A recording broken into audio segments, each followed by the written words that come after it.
Vamos al Salmo 10, hermanos. Dios les bendiga. Hoy vamos a tener un sermón titulado Clamor por el desamparado. Clamor por el desamparado. Y saben que de vez en cuando pues hacemos una predicación de los salmos y es de mucha bendición. Decía un teólogo presbiteriano que falleció no hace mucho, hace pocos años, llamado R.C. Sproul. Él decía que si los salmos son oraciones, debiéramos de venir más continuamente a ellos, porque así aprenderíamos a orar bíblicamente, ¿verdad? Y a veces se nos olvida que tenemos 150 salmos, hermanos, 150 modelos de oración. Y hoy, hermanos, vamos a aprender a orar con un clamor por el desamparado. Este salmo, hermanos, pues tiene que ver mucho con intercesión, ¿verdad? Por aquel que es afligido. Y es un salmo que, a pesar de que no tenemos un contexto, a veces en los encabezados tenemos una pista de qué estaba pasando cuando el rey David lo compuso, o cierto salmista, ¿verdad? Pero aquí no tenemos algo en específico, simplemente en algunas Biblias puede encontrar un título como en la mía, dice oración pidiendo la caída de los impíos. Y pensando en ese sentido de el indefenso, el afligido, quiero traer a la mente de ustedes una cifra que es real en estos días. Me parece que hace 2 años se obtuvieron estos datos en una división de lo que conocemos como la Organización Mundial de la Salud, y tiene que ver con la violencia de los pequeñitos. Se calcula que hasta 1,000 millones de niños entre 2 y 17 años en todo el mundo fueron víctimas de abuso físico, sexuales, emocionales o abandono en el último año. Eso fue en el 2022, hermanos. Entonces esas son las cifras, miles de millones. Y a veces, hermanos, nosotros no pensamos, ¿verdad?, en esas personas si no tenemos a alguien cercano que esté pasando una tragedia así de ese tipo. Pero es una realidad, hermanos, que en todo el mundo el indefenso, el débil está siendo afligido. Y, hermanos, tenemos esta oración y yo quiero dejarle 2 cosas esta mañana. Que es válido hacer una oración lo más explícito posible como una queja ante Dios por los injustos. Eso es lo que hizo el rey David. Eso es lo primero que vamos a ver, una queja ante Dios por los injustos. Y también esta oración no termina así como en tragedia o desesperanza o con incertidumbre si Dios lo estaba escuchando o no. Entonces vamos a ver también esperanza en Dios ante los injustos. Y así, de esta manera, pues nos deja el rey David un modelo de oración. Un salmo tenemos aquí en la escritura. Y creo que es necesario, hermanos, porque si perdemos de vista este tipo de lecturas, también nuestras oraciones no van a ser afectadas para interceder por el que está siendo afligido. Pero hoy, hermanos, véalo como otra vez un alimento balanceado que Dios trae a nuestras vidas. Hoy vamos a meditar en este Salmo 10. Déjeme darle una lectura a todo el Salmo completo. En mi versión dice: ¿por qué, oh Señor, te mantienes alejados y te escondes en tiempos de tribulación? Con arrogancia el impío acosa al afligido, que sea atrapado en las trampas que han preparado. Porque del deseo de su corazón se gloría el impío, y el codicioso maldice y desprecia al Señor. El impío en la arrogancia de su rostro no busca a Dios. Todo su pensamiento es: no hay Dios. Sus caminos prosperan en todo tiempo. Tus juicios, oh Dios, están en lo alto, lejos de su vista. A todos sus adversarios los desprecia. Dice en su corazón: no hay quien me mueva. Por todas las generaciones no sufriré adversidad. Llena está su boca de blasfemia, engaño y opresión. Bajo su lengua hay malicia e iniquidad. Se sienta al acecho en las aldeas, en los escondrijos mata al inocente. Sus ojos espían al desvalido, acecha en el escondrijo como león en su guarida. Acecha para atrapar al afligido y atrapa al afligido, arrastrándolo en su red. Se agazapa, se encoge, y los desdichados caen en sus garras. El impío dice en su corazón: Dios se ha olvidado, ha escondido su rostro, nunca verá nada.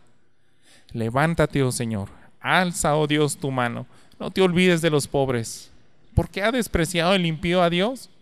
Ha dicho en su corazón, tú no le pedirás cuentas. Tú lo has visto porque has contemplado la malicia y el maltrato para hacer justicia con tu mano.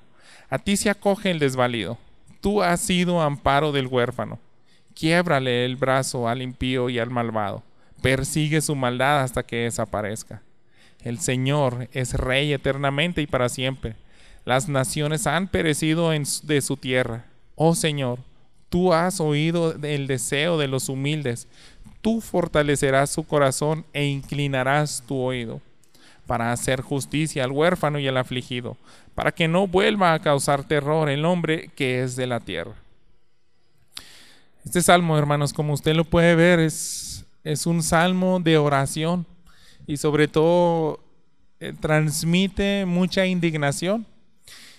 Y es algo, hermanos, que tenemos como una joya en la Escritura para que nosotros aprendamos también a sentir algo de lo que hay en el corazón de Dios. Dios es padre de huérfanos. Él es el que tiene en su lugar muy especial a la viuda, al extranjero.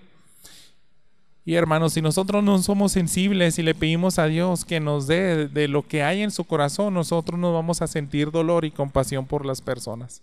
Entonces yo creo que este es un bálsamo, es una especie de medicina que nosotros tenemos que meditar, hermanos, para que sea más sensible en nuestro espíritu y nuestra alma a favor del que está siendo afligido. Y vamos a aprender, hermanos, pues esta primera parte, queja ante Dios por los injustos. Usted pudo percibir, ¿verdad?, que es un salmo donde expresa bastante amargura el autor y podemos concluir de que es válido y por eso tenemos tantos salmos de esa manera. Porque Dios se agrada, hermanos, de que nosotros externemos lo que hay en nuestro corazón. Y sobre todo hay que aprender a hacerlo de una manera que no deshonre su nombre. Es como Job. Cuando él fue afligido, decía que todo lo que estaba abriendo su boca en las primeras declaraciones que él hacía, dice, no pecó contra Dios. Y nosotros vemos que había amargura, había desesperación, quería y anhelaba, ¿verdad?, justicia quizá. Y aquí, esto mismo se encuentra en los salmos. Así que se deja esto, hermanos, como un modelo para que si nosotros lo necesitamos en algún momento, si nosotros somos los que estamos siendo afligidos, hay que orar de esta manera.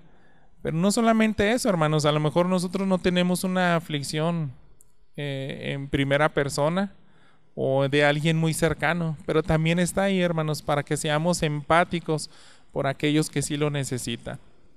El rey David, hermanos, componía estos cánticos, estos salmos por sus vivencias, y ahorita más adelante voy a sugerir algunos de los episodios que pasó en su vida para a lo mejor entender un poco por qué él externaba este tipo de palabras. Y vamos a adentrarnos, hermanos, en los primeros 2 versículos para ver cuál es la base y cómo podemos orar bíblicamente en esos días complicados. Dice, ¿por qué, oh Señor, te mantienes alejado y te escondes en tiempos de tribulación? Con arrogancia el impío acosa al afligido, que sea atrapado en las trampas que ha preparado. Esta introducción del Salmo, hermanos, inicia con una pregunta a Dios. Y es eso, o sea, una manera como Él puede expresar. Algunos lo pudiéramos ver quizás como un reclamo, pero más bien, hermanos, yo creo que el que es temeroso de Dios no va a tener eso en la mente principalmente, sino más bien un lugar donde va a clamar por justicia. Eso es alguien que anhela que no se demore más la justicia de Dios. Porque el salmista, hermanos, tiene bien claro qué clase de Dios es, qué clase de Dios tenemos. La tradición, hermanos, dice que el Salmo 9 y el 10 pudieron haber sido un solo salmo. Por eso se le atribuye al rey David. En todas las Biblias, esto sí lo podemos tener resaltado, un título similar a este, del capítulo 9, para el director del coro sobre el Mutlaven, Salmo de David. E inicia un salmo dando gracias a Dios, pero el Salmo 9 termina pidiendo por justicia y de esa manera continúa el Salmo 10. Y lo que estamos viendo aquí, hermanos, es que él tiene un dolor profundo por aquel que está siendo afligido.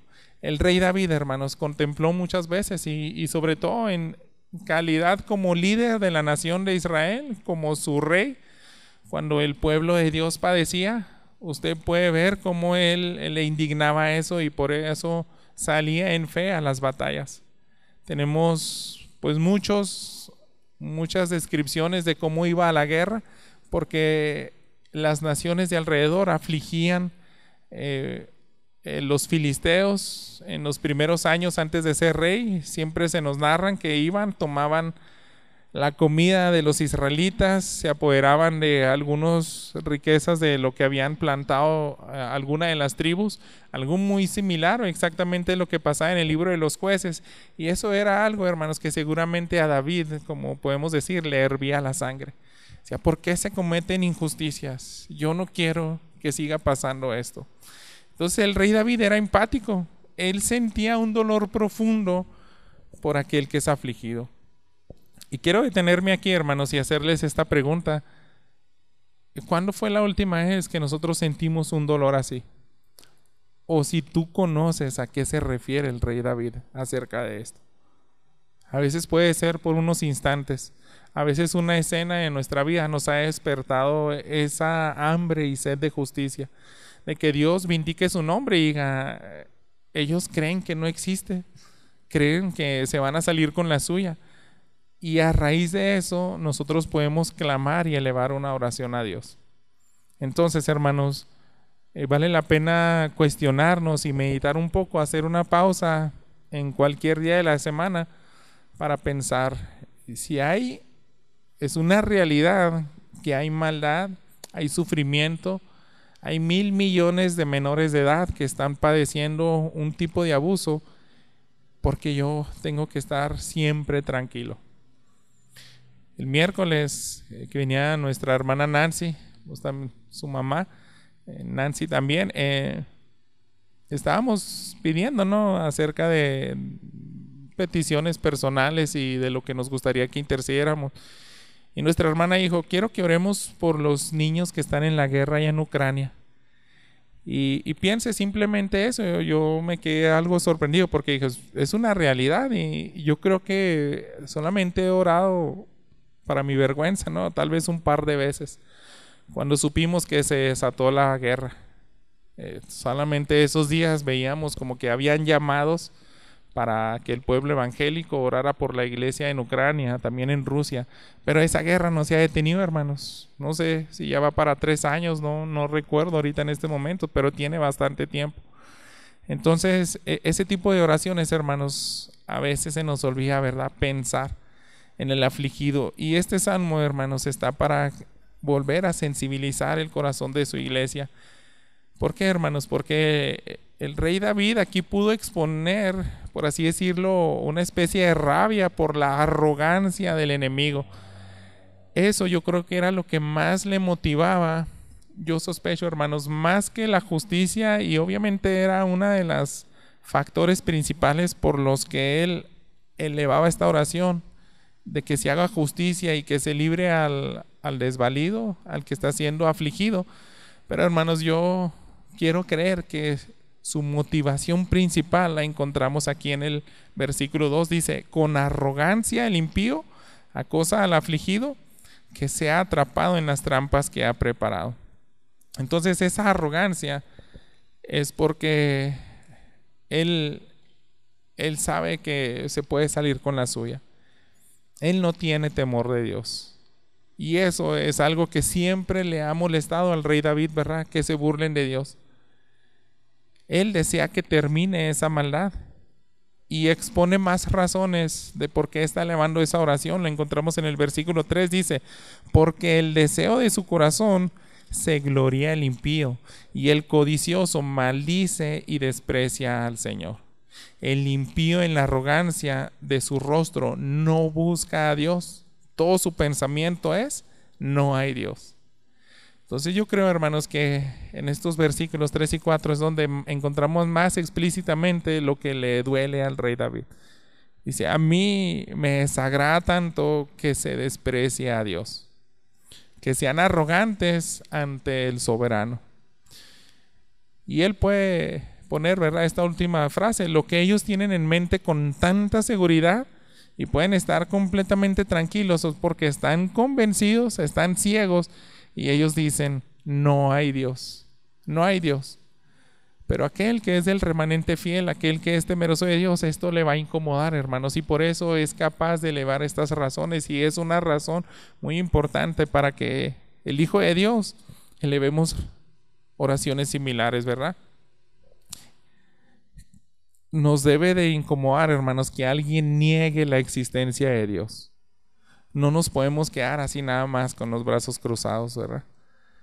Dice, por esa nula creencia de no rendir cuentas a nadie, abusa del prójimo y por encima de ello, todavía, hermanos, manifiesta de muchas formas y en este salmo lo expresa de manera explícita acerca de algo que todavía le incomoda al rey David.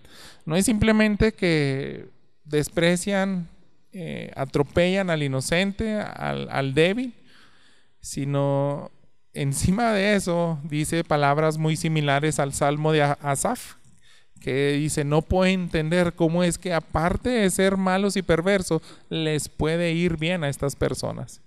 Eso dice en el versículo 5, sus caminos prosperan en todo tiempo. Entonces es algo que el rey David puede ver en eso también. ¿Por qué no les va mal? Porque parece que ellos no les alcanza nunca la justicia. Y sin embargo, hermanos, él está clamando por esa justicia y quiere que llegue tarde o temprano. Él describe, ¿no? Es como si pareciera en la segunda parte de este versículo 5. Dice, tus juicios, oh Dios, están en lo alto, lejos de su vista. A todos sus adversarios los desprecia. Es como tú estás haciendo justicia en muchos lados, pero donde ellos deberían de ver tu justicia, ahí parece que estás ausente. Entonces eso como que le desespera al rey David, ¿verdad? Y no se puede quedar callado, simplemente él está expresando. Nosotros, hermanos, a veces se nos olvida, ¿verdad?, de que Dios es infinitamente sabio, infinitamente paciente y misericordioso para con el pecado.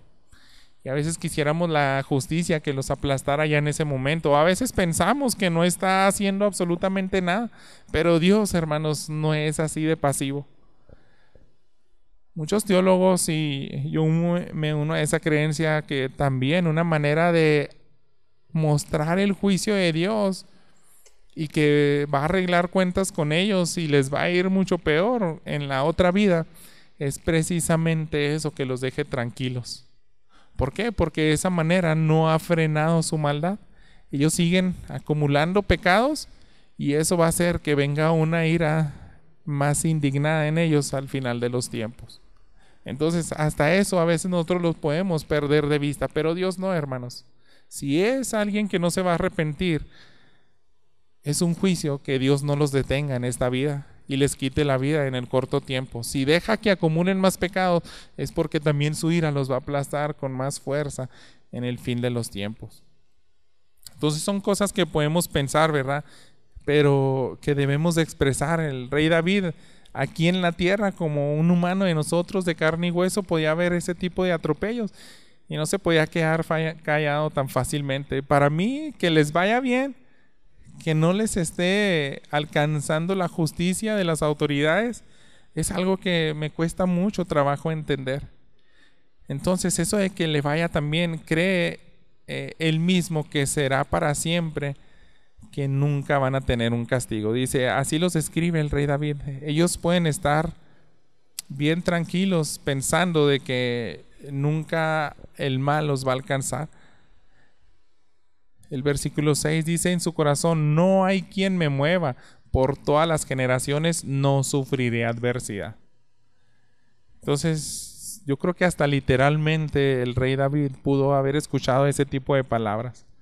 Y si no eran ese tipo de palabras, se nota con las acciones, porque él vio a hombres perversos y malos atropellar a inocentes. Y esas actitudes, decía, no tiene nada de bueno eso y yo no puedo permitir.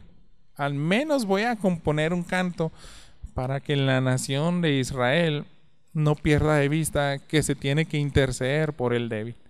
Yo tengo que enseñar una buena teología y cómo dirigirnos correctamente a Dios. Fíjese cómo sigue escribiendo estos versículos 7 al 11 a ese impío. Ahora nos va a mostrar cómo es su actuar y qué tipo de cosas les identifican, qué características, más características de estos hombres perversos. Llena está su boca de blasfemia, engaño y opresión. Bajo su lengua hay malicia e iniquidad. Se sienta al acecho en las aldeas. En los escondrijos mata al inocente. Sus ojos espían al desvalido. Acecha en el escondrijo como león en su guarida. Acecha para atrapar al afligido y atrapa al afligido, arrastrándolo a su red. Se agazapa, se encoge, y los desdichados caen en sus garras. El impío dice en su corazón: Dios se ha olvidado, ha escondido su rostro, nunca verá nada. Lo que habla, hermanos, siempre es para perjudicar, dice el rey David. Todo lo que ellos dicen no es para nada para bendecir al prójimo, sino simplemente sus acciones y su misma palabra y la manera como se dirige es para maldecir, para herir emocionalmente, para engañar, para poner en aprietos a las personas, para blasfemar, para injuriar, para crear chismes falsos, ¿verdad?, en las personas. Entonces es lo que está resaltando David. ¿Por qué esas personas tan perversas parece que siempre se salen con las suyas? Y lo describe, si se fija, así una imagen de un león cazando a sus víctimas. Y por eso es como una descripción de cobardía, hermanos. Un león siempre está en una posición, dice, en escondrijos, donde puede estar tan tranquilo. La presa nunca se va a imaginar que va a venir sobre él este mal. Y es como si se deleitara, ¿verdad? Cada vez que hace eso, ese tipo de persona, de agarrar desprevenidas e indefensas a sus víctimas, es lo que les complace. Esto, hermanos, pasa día y noche en todos los países. Hay personas perversas y malvadas, y yo creo que este salmo está aquí para que nosotros no se nos olvide que somos del remanente fiel y tenemos que elevar oraciones así. Yo siempre le he dicho, yo no sé si antes o después, yo sospecho que antes, durante y después de las experiencias que el rey David vivía, eso le ayudaba a componer estos salmos. Y quiero traer a su memoria, acompáñenme en sus Biblias, vamos a ir al libro de Primera de Samuel. Primer libro de Samuel, capítulo 22. Es un incidente cuando recientemente empieza a huir David del rey Saúl. Él se va a la cueva de Adulam. Él está ahí afligido y se unen a él por primera vez 400 hombres, que los describe el capítulo 21 como aquellos que pues eran de lo más despreciado, personas que estaban en apuros. Pero bueno, empieza a huir y usted recuerda esa historia, que él estaba desarmado, tenía hambre y llega a una ciudad donde vivían únicamente sacerdotes, puros levitas, hermanos, se encontraban ahí. Eso es lo que se nos describe en el capítulo 22. Quiero que traigamos a la memoria este incidente. Vamos a leer desde el versículo 11 al 23. Lo que pasa en los primeros versículos es simplemente eso. Él huye del rey Saúl y en eso llega a esta ciudad donde hay puros sacerdotes.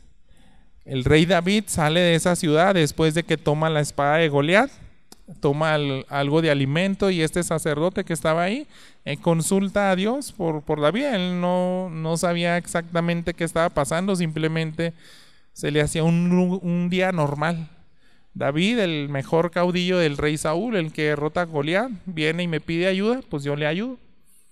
Pero ahora que se va, viene el rey Saúl, porque hubo alguien que pudo observar a David pidiendo ayuda a esos sacerdotes. Le dice, yo sé dónde está David, el que tú persigues a muerte. Ahora lea el versículo 11 conmigo en adelante. El rey mandó llamar al sacerdote Ahimelech, hijo de Ahitob, y a toda la casa de su padre, los sacerdotes que estaban en Nob. Todos ellos vinieron al rey. Y Saúl dijo, escucha ahora, hijo de Ahitob. Y este respondió, aquí estoy, mi señor. Y le dijo Saúl, ¿por qué tú y el hijo de Isaí han conspirado contra mí dándole pan y una espada, y has consultado a Dios por él para que se rebelara contra mí, tendiéndome una emboscada como sucede hoy? Eso sorprende a ese sacerdote porque conocemos, ¿verdad? Saúl estaba demente. Él está imaginando todas esas cosas. Ahimelech respondió al rey, ¿y quién entre todos sus siervos es tan fiel como David, yerno del rey, jefe de tu guardia, y se le honra en tu casa? ¿Acaso comencé hoy a consultar a Dios por él? Lejos esté esto de mí. No culpe el rey de nada a su siervo, ni a ninguno de la casa de mi padre, porque su siervo no sabe nada de todo este asunto. Se fijan, hermanos, es un inocente. Es un inocente simplemente haciendo su trabajo, y es la imagen que yo veo exactamente del Salmo. Pero está un león en sus escondrijos. Dice en el versículo 16, el rey dijo, ciertamente morirás, Ahimelech, tú y toda la casa de tu padre. Ahora, hermanos, la siguiente escena va a ser algo difícil, pero les pido que hagan un poco de esfuerzo por estar ahí.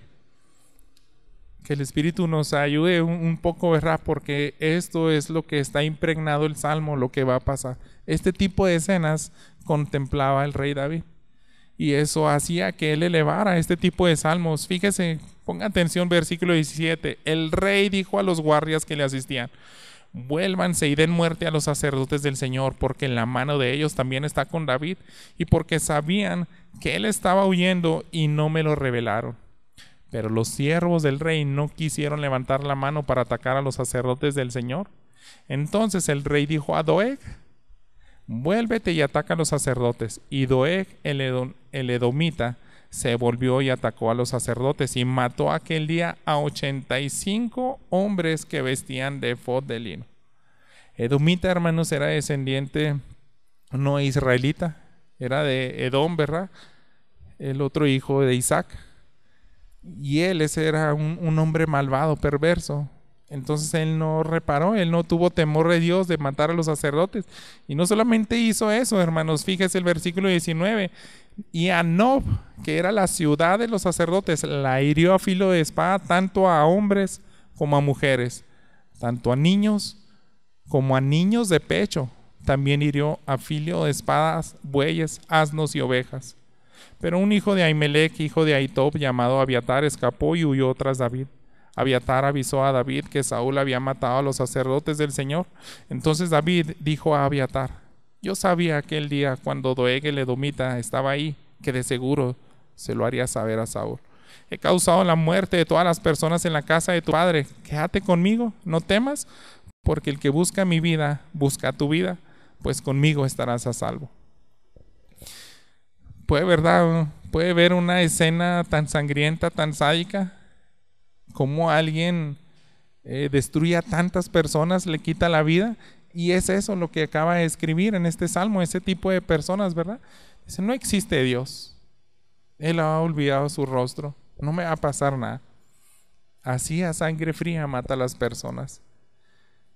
Entonces, lo que vemos en este salmo, hermanos, es simplemente externar las injusticias a detalle. Eso hizo el rey David. Él, podemos estar seguros, hermanos, que tiene en mente este tipo de escenarios. Y él no se puede quedar callado, y por eso clama a Dios. Y antes de terminar este primer punto, yo quiero hacerle esa pregunta, hermanos. ¿Tú lo has hecho? ¿Qué tan frecuentes son nuestras oraciones de ese tipo?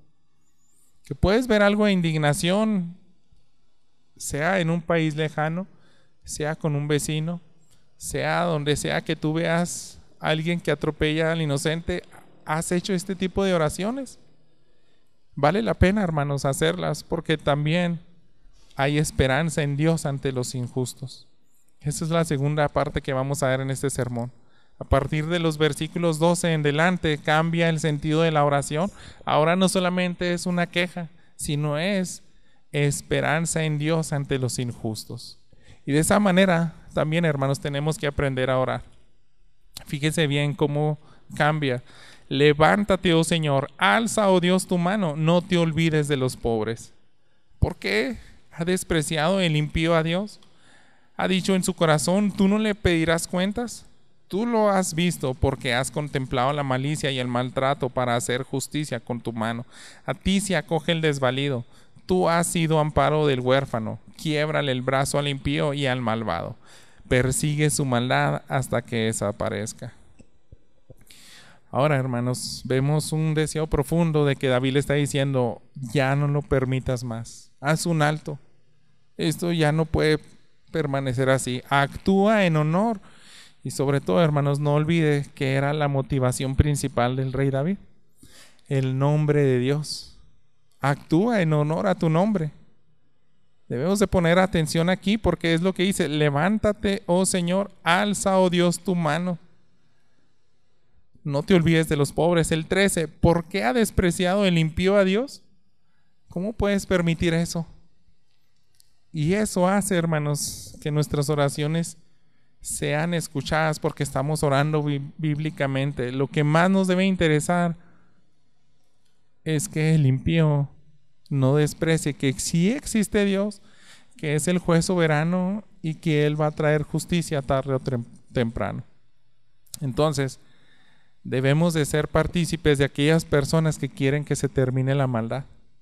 Ya no lo permitas más. Actúa en tu nombre, porque al creyente, hermano, le duele toda aquella persona que desprecia ese atributo de Dios de su omnisciencia. Omnisciente es que Él sabe exactamente qué pasa en cualquier rincón del universo. Él conoce. Y ellos viven como si Dios no fuera omnisciente. Ellos pueden estar completamente tranquilos. Y sin embargo, hermanos, también dice algo muy hermoso este salmo. Al final del versículo 14, a ti se acoge el desvalido. Tú has sido amparo del huérfano. Entonces vemos, hermanos, hay esperanza. Sí existe un lugar en medio de este mundo maldito donde vemos atrocidades, hermanos. Vemos cómo personas dejan huérfanos a niños, esclavizan a las personas, hacen trata de personas también. Pero dice, existe un lugar. Y ese lugar es un lugar real, no es mítico. Ese lugar existe. ¿Por qué? Porque dice en tiempo pasado, tú has sido amparo del huérfano. Yo lo he visto. Tú has sido ese amparo. Sigue existiendo. Entonces David quiere que se dé a conocer eso, hermanos. Y eso es lo que también debemos de proclamar. Hay personas, hermanos, que no tienen ni la menor idea de cómo puede terminar su miseria. Si usted ha leído libros de misioneros, sobre todo en esos países como la India o África, y en siglos atrás, se resalta porque era menos el avance del evangelio. Tribu tras tribu, donde visitaban los misioneros, decían, están en tinieblas. Tienen unos métodos tan salvajes, tan inhumanos, para gobernar. O sea, su ceguera espiritual, nace unos gemelos y rápidamente hay que asesinarlos. Se muere el varón, hay que enterrarlo vivo, la esposa con él. Muchas cosas de ese tipo. Alguien está tratando de ocultar una verdad, hay que bañarlo con aceite de coco. Hay que hervirle todo su brazo. Todo ese tipo de cosas se han hecho a lo largo de los siglos, hermanos. Entonces, existe un refugio, hermanos. Eso lo tiene que conocer. Antes de Cristo, hermanos, la espada era un medio muy común que usaba Dios para ejecutar su justicia. Y eso lo hacía con la nación de Israel. ¿Qué pasa cuando toman la tierra prometida? Decía, quiero que aniquiles a todas esas naciones, a los cananeos. Entonces, para el rey David, acuérdense, él había matado miles de filisteos. Él había matado muchas personas y para él esas palabras son comunes. A nosotros nos puede causar algo de no lo podemos comprender tan fácil, hermanos. No estamos en esa época del Antiguo Testamento. Pero todos estos versículos que acabamos de leer del 12 al 15, pues es como una especie de oración imprecatoria. ¿Por qué? Porque está diciendo, quiébrale el brazo al impío y al malvado, persigue su maldad hasta que desaparezca. Entonces, hacer ese castigo, detrás de eso, hermanos, no olvide que principalmente lo que quiere David es que se erradique la maldad, que se desaparezca. En su época él podía tomar la espada y matar, ¿verdad?, a personas como Goliat, que se burlaban y blasfemaban contra el nombre de Dios. Sin embargo, hermanos, detrás de eso se queda un principio que hasta hoy en la fecha cada uno de nosotros como hijos de Dios debemos de tener el mismo anhelo. Detrás de eso el rey David quería que la maldad se erradicara y que resaltara la justicia de Dios, ¿verdad? Fíjese lo que dice en los versículos 16 al 18 para terminar. El Señor es rey eternamente y para siempre. Las naciones han perecido de su tierra. Oh Señor, tú has oído el deseo de los humildes.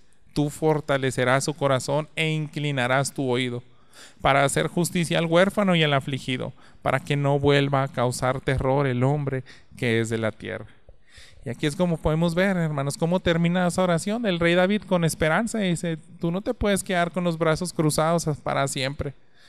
En algún momento vas a demostrar que eres rey eternamente y para siempre. Las naciones lo van a ver. Entonces David, hermanos, confiaba siempre en que Dios es soberano y que es alguien que sí lucha a favor del afligido. Cuando alguien viene y se arroja ante mi protección, yo voy a responder. El problema, hermanos, y la tristeza aquí es que hay muchas personas que no tienen la menor idea de que ese refugio existe. Pueden correr a sus dioses, pueden anhelar ese tipo de descanso, pero no saben ni a quién dirigirse. Esta semana, hermanos, yo vi un documental que se llamaba algo así, Más allá de la utopía, y trataba de Corea del Norte, cómo se le hace para sacar personas de ese país.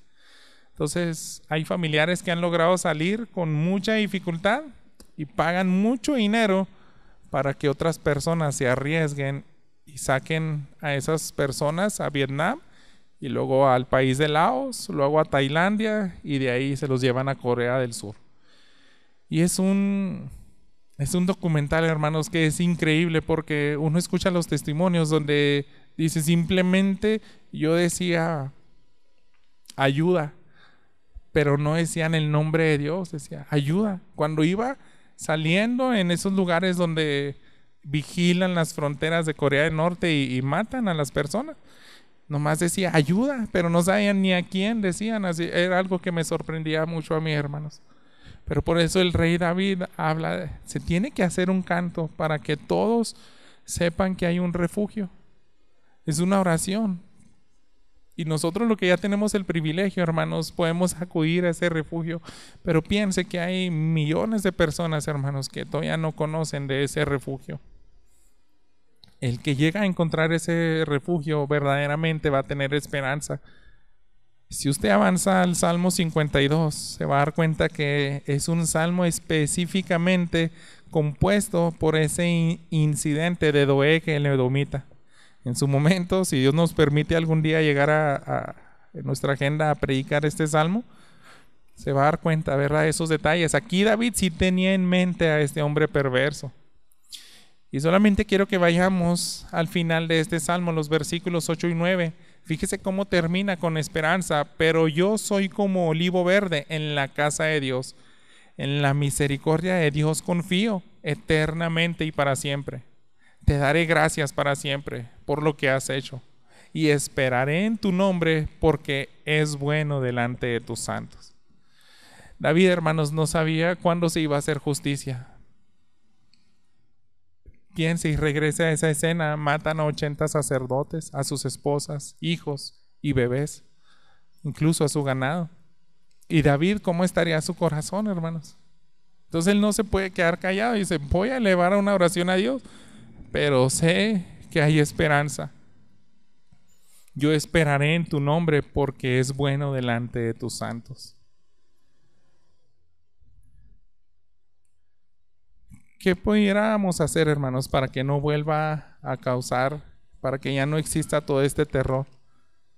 Yo les leía, ¿verdad?, esas estadísticas de la Organización Mundial de la Salud al inicio. Y en ese mismo artículo donde saqué esta información, déjenme leerle que ellos tienen 7 estrategias para terminar, erradicar con el abuso de los menores. 7 estrategias. Y antes de leérselas, hermanos, piense, ¿qué es mejor? ¿Esas 7 estrategias o acudir a Dios por medio de una oración como esta? Y muchos hermanos pudieran ver algo lógico y es una buena intención, aunque pienso que puede ser, no sé, un desperdicio porque no es algo efectivo decirlo en este sermón, pero quiero que ponga atención en lo siguiente. ¿De qué se trata? ¿Cómo lo solucionaría el mundo para que estos 1,000 millones de menores que son abusados, y usted puede poner ahí a alguien fuera de esta estadística, no solamente los menores de edad son abusados, hay personas que hasta la vejez pueden sufrir algún tipo de maltrato. Y ese débil, esa persona que no ha tenido descanso, dice, nosotros tenemos 7 estrategias. Dice, hay que implementar y vigilancia del cumplimiento de la legislación. ¿Qué significa eso? Por ejemplo, prohibir formas violentas de disciplina, restringir el acceso a las bebidas alcohólicas, a las armas de fuego. Número 2, modificación de normas y valores. Por ejemplo, las normas que dejan impune el abuso sexual de las niñas o el comportamiento agresivo entre los niños varones. Número 3, seguridad en el entorno. Por ejemplo, determinar las zonas críticas del vecindario donde suele haber más violencia y tratar las causas locales a través de la vigilancia policial y de otras intervenciones encaminadas a solucionar problemas concretos. Número 4, apoyo a los progenitores y los cuidadores. Por ejemplo, impartiendo formación sobre la crianza de los hijos a los padres jóvenes y a los que tienen su primer hijo. Número 5, fortalecimiento económico de los ingresos, como la microfinanciación y la formación sobre formas de género. Número 6, respuesta de los servicios de atención. Por ejemplo, hay que garantizar que los niños expuestos a la violencia tienen acceso a una atención de emergencia eficaz y reciben un apoyo psicosocial adecuado. Y por último, educación y competencias prácticas. Velar por que los niños acudan a la escuela y aprendan aptitudes sociales y para la vida. Son buenas intenciones, hermanos, pero no se ha terminado la maldad hasta la fecha, hermanos. ¿Por qué este no es un plan eficaz? Porque no se puede llevar a cabo, hermanos, no se puede ejecutar. Han habido gobiernos que se han acercado en cuanto a rigidez y tratar de hacer justicia, pero el corazón del hombre, hermano, está corrupto. Es imposible que esto se lleve a cabo en este mundo. Solamente Dios, hermanos, puede transformar los corazones de las personas. Solamente Dios puede acabar con la maldad. Y tenemos que aprender a elevar una oración así, porque lo que termina el rey David dice, tú pon fin. Tú sabes cómo hacerlo. Ese es el objetivo de la oración del rey David. Para terminar, hermanos, quiero que veamos algunas implicaciones. ¿Por qué tenemos un salmo como este? ¿Por qué traerlo en un domingo aquí? Y quiero sugerir lo siguiente. Yo creo, hermanos, que este es un modelo bíblico primeramente para orar conforme a la voluntad de Dios. Y es tiempo, hermanos, de que nos hagamos esa pregunta. ¿Cuándo fue la última vez que yo elevé una oración parecida a este salmo? A favor de un familiar, de un vecino o de alguien tan lejano. A mí me sorprendió mucho una ilustración que me está compartiendo ayer Fabiola, que la compartió en una predicación de misiones que la invitaron ayer en una reunión de mujeres, y la sacó de un libro de John Piper, Alégrate de las Naciones, donde dice, hay 2 barcos, se está hundiendo uno, está salvando a las personas de aquí, y estás trabajando, ¿no? Porque se está hundiendo y estás haciendo labor de rescate y de pronto te dicen, ahí hay otro barco a miles de kilómetros allá lejos y también se está hundiendo. También quiero que vayas hasta allá. Y en la lógica de uno, hermanos, es pues aquí estoy trabajando ya, aquí voy a salvar más personas porque en lo que viajo para allá se van a estar muriendo aquí. Pero dice, Dios no piensa así, Él quiere que se salve gente de toda nación.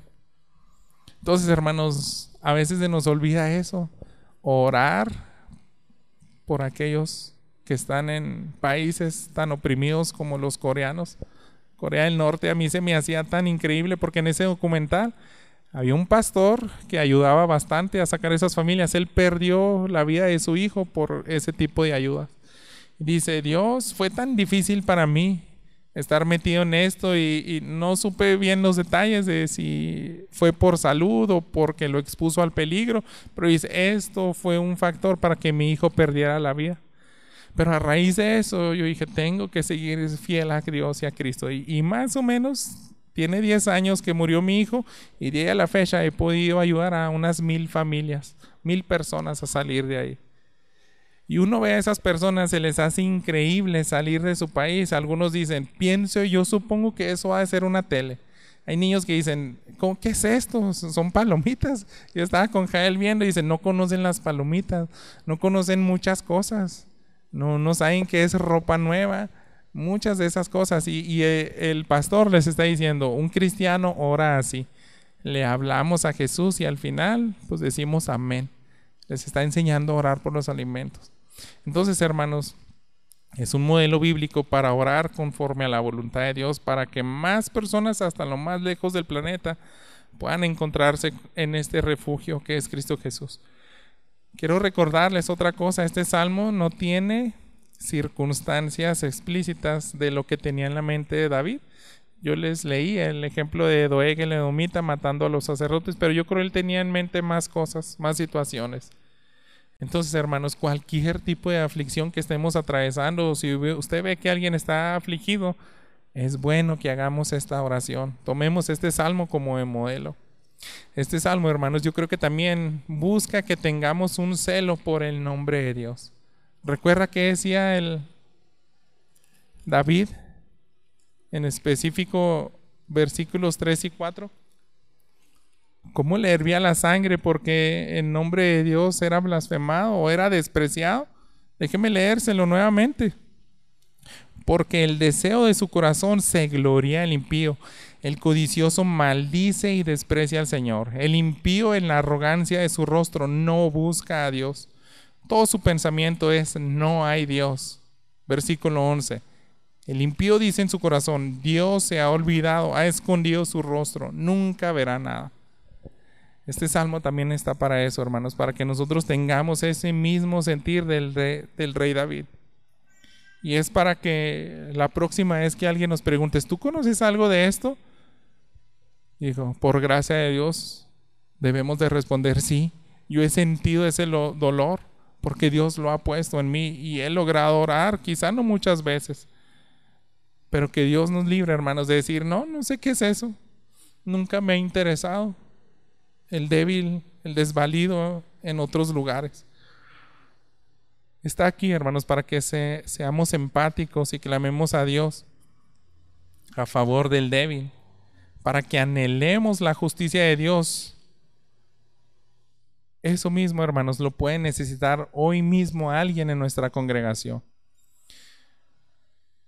Hace 2 años, creo que fue cuando tuvimos la serie de conferencias que se trataba de la infancia segura, y se acercó un americano que él estaba encargado en su denominación y la agencia misionera donde él trabajaba del cuidado de las personas y que no tuvieran ese tipo de abusos. Y dice, es interesante, yo acabo de venir a un curso donde, por más increíble que parezca, en los lugares donde menos te esperaría que haya abuso de menores, ahí es donde hay más. En las denominaciones que tú no te imaginarías que pudiera pasar, o sea, en las iglesias cristianas existen abusos infantiles. Entonces, hermanos, también tenemos que predicar de esto porque Yo desconozco si alguien cercano de nosotros ya está padeciendo en estos momentos. Pero hay que orar siempre, porque alguien muy cercano puede tener esta necesidad.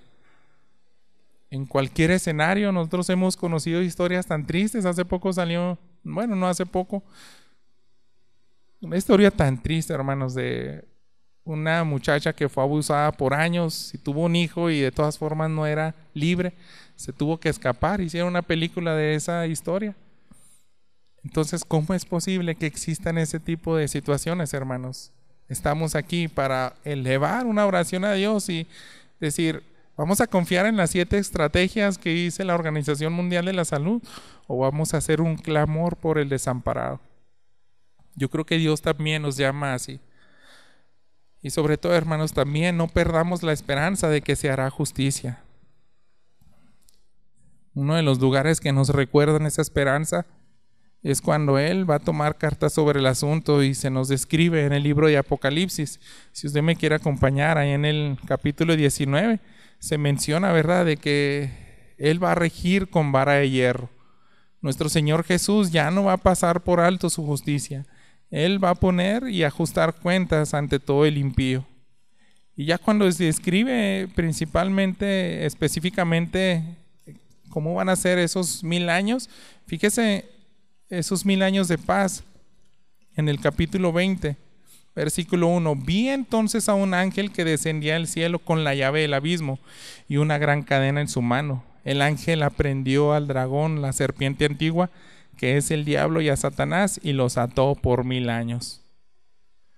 Versículo 6, bienaventurado y santo es el que tiene parte en la primera resurrección. La muerte segunda no tiene poder sobre estos, sino que serán sacerdotes de Dios y de Cristo y reinarán con Él por 1000 años. El que tiene esta esperanza, hermanos, son los que confiamos en el Cordero, en Jesús, que va a hacer justicia, y vamos a estar a su lado en ese reino donde ya no se va a pasar por alto su justicia. Entonces este salmo nos recuerda, sí va a haber victoria, hermanos. Debemos de orar por esa victoria. Y una última cosa, con esto terminamos.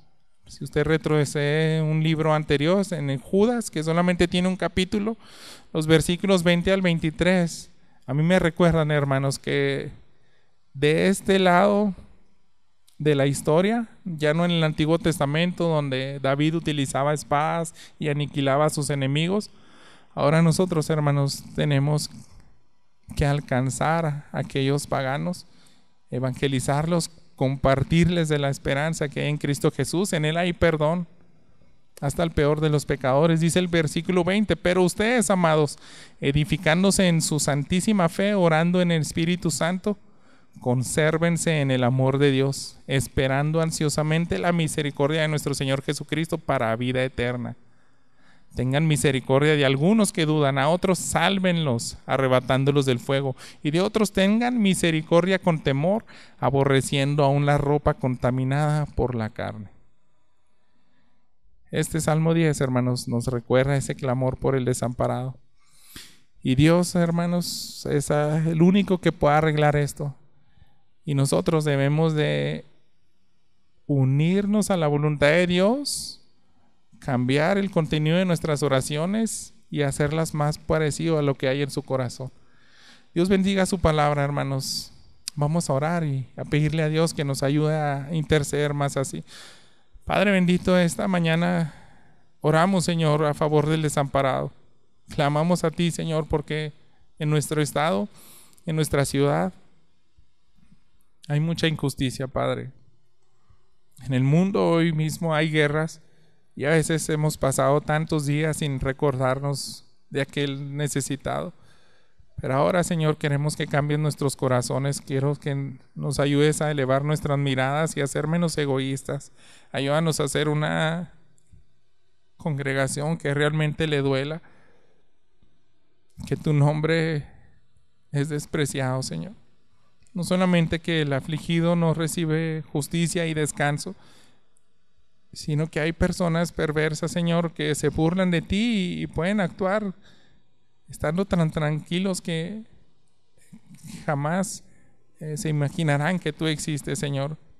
Pero vindica tu nombre, Padre. Muestra, Señor, tu brazo poderoso. Anhelamos también tu venida cuando arreglarás completamente todo esto. Pero si nosotros podemos ser parte y ayudar en una medida del adelanto de todo este descanso que se necesitan, ayúdanos a ser tus mensajeros. Ayúdanos a ir por aquellos que no saben que existe un lugar donde hay verdadero refugio. Que tú puedes cambiar la eternidad de las personas y puedes traer verdadero descanso. Y gracias, Señor, por último, porque sabemos que a través de Cristo Jesús tú logras todo esto. A través de aquellas personas que se encuentran contigo sabrán que tú eres ese refugio del cual hablaba David. Aquel que nos reconcilia con el Padre. Aquel que nos salva de la miseria del pecado. Y es aquel a quien reconocemos hoy, Señor. Y vamos a hacer memoria de su nombre mediante la Santa Cena. Alabamos y bendecimos tu nombre, Señor, en Cristo Jesús. Amén.